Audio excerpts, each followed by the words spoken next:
let's talk about the immune system, and immune enhancement is a common remedies. What are some of the ways that you employ that? Well, there's the basics.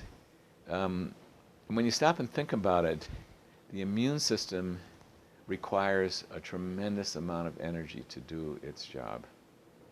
Like, for example, if you have a flu, what happens to you? You go lay down and you sleep for a day or Shut two or down, three. yeah. And why is your body shutting down like that? It's doing a tremendous amount of work.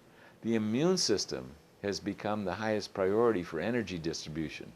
So you get to do the basic stuff like breathe and think a little bit. And, you know, pancreas, et cetera, are working, but you don't lost your appetite. All this energy is being funneled towards that immune system because there's a lot of energy requirements of that immune system. So the most primary thing I look at when there's immune change, where the immune system is not functioning as vigorously, is to supply it with the energy it needs. Huge. People are often approaching the immune system of what herb can we take, etc. And this is at the other end of the spectrum to me.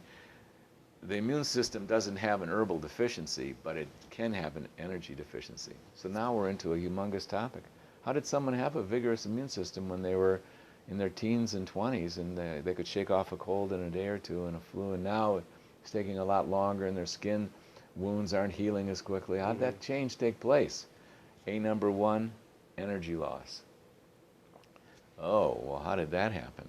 Well, now we're into some deep water. You thought toxicity was deep. Being able to assist someone with energy, because if you can help, and one of the things that we ask on our questionnaire is, rate your energy on a scale of 0 to 10. And you know, when someone's ill, they're saying stuff like 5, 4, 3. They know how different their energy level is from when they were younger. And you know, that's going to speak right to the immune system in a very basic way. And so how do you help them with that? Well, you look for the big stuff to support the immune system and the energy system. And you look at the hormones and neurotransmitters, because they're major drivers of metabolism. Like thyroid hormone, for example. Anyone who's low in thyroid loses energy. And anyone who's way low in thyroid, they're in bed. They don't move. They don't have any energy because thyroid hormone is needed to drive metabolism. It's one of the principal drivers of it. And yet, hypothyroidism is almost epidemic. Why? Because people put their thyroids under too much demand for too many years with all the stresses they're not handling in a really skilled way. And the thyroid gland rises to the occasion as best it can, and it'll put out more thyroid hormone.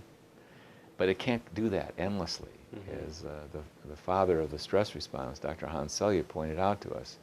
And now I just mentioned the thyroid gland. Let's talk about the adrenal glands and the neurotransmitters. They too deplete over time. These are major energies and drivers.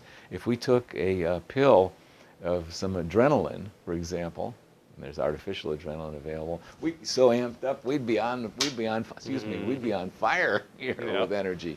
Now it'd be short-lived, and there'd be some fallout and some afterglow, some loss.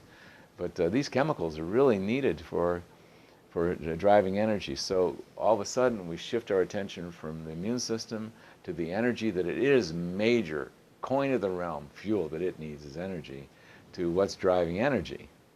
So here we go. We're starting with the hormonal system and the neurotransmitters, and this is a very fruitful area to explore, because if you've been on the earth 50 years and you've been through challenges of nutrition, stress, and exercise, you are going to have diminished and unbalanced hormones and neurotransmitters, and you throw in menopause or andropause into that mix, and they're going to be lower.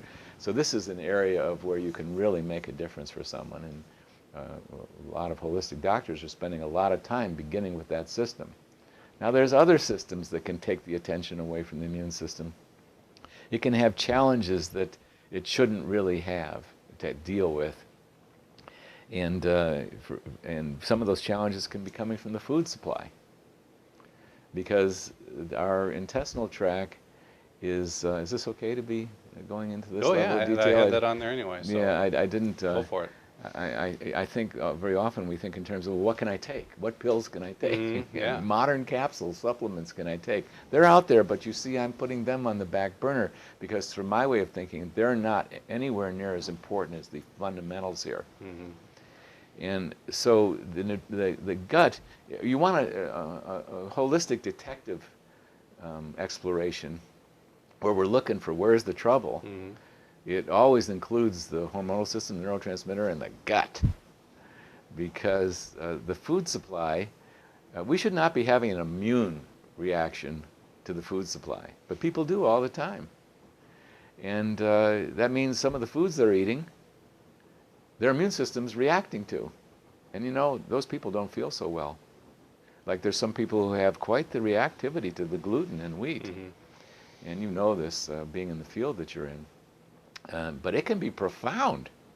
And they might not even know it. They know they're feeling lousy. They know they got joint pain or all kinds of other symptoms that you can have from eating wheat. But they haven't got in the beginning, they may not have it boiled down to, my God, when I eat wheat, I'm having this major response. Well, what kind of response? Well, it's an immune response.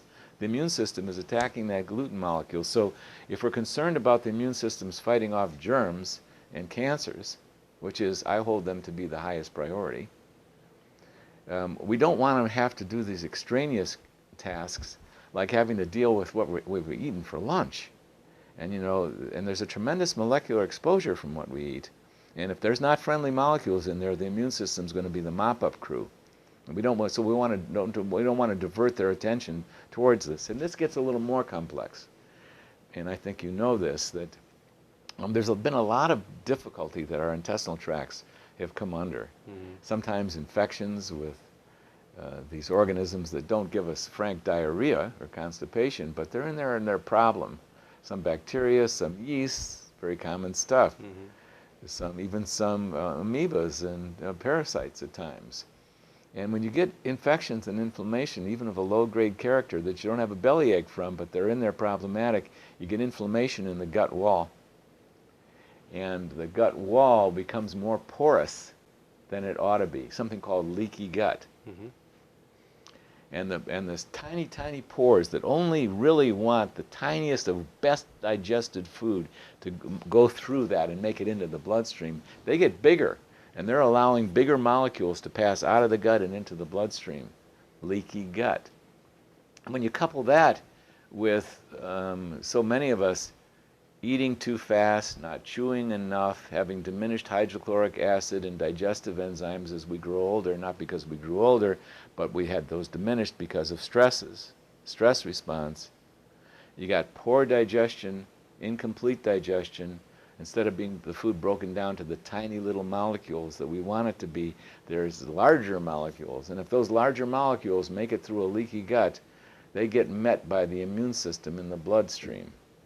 And that's a major thing to think about. I'm not saying everyone has this, but as far as what is the high priorities to help the immune system, you want to take away its provocateurs that shouldn't be there. So you've got to get people to chew to help digestion. There's actual reasons of physics why that makes such a difference. They got to eat slower. They got to eat when they're not stressed. Sometimes they have to augment digestive enzymes and hydrochloric acid. There's a universal epidemic of diminished hydrochloric acid on this planet. When we test people, we find that out. And then we have to look for intestinal infections and do what we need to do to get rid of the infecting organism and restore the 3.5 pounds, the trillions and trillions of healthy bacteria that belong in there, because they're very protective. So you got a gut project. You got a hormonal project to do just to help the immune system get freed up from the burden of not enough energy and all these provocateurs that it's having to handle when it really wants to focus in on the germs and the cancers, the cancer cells. And that's what I hold as the most important projects that we can possibly do. Now, in the world of molecules, there's some nutritional supplements, some vitamins and minerals that can make a great deal of difference in energy production and the function of the immune system. And there's also some herbs that actually, they provoke the immune system into rising to the occasion, into waking up from being sleepy and sluggish. And so there's all kinds of these esoteric supplements that I'd rather not name here. I'd rather people really get the preference of their health practitioners, that there are supplements that you can take. Now, I haven't given you an exhaustive answer to a humongous question like how do you help the immune system, but I think I entered where I think the real mattering Sure. is.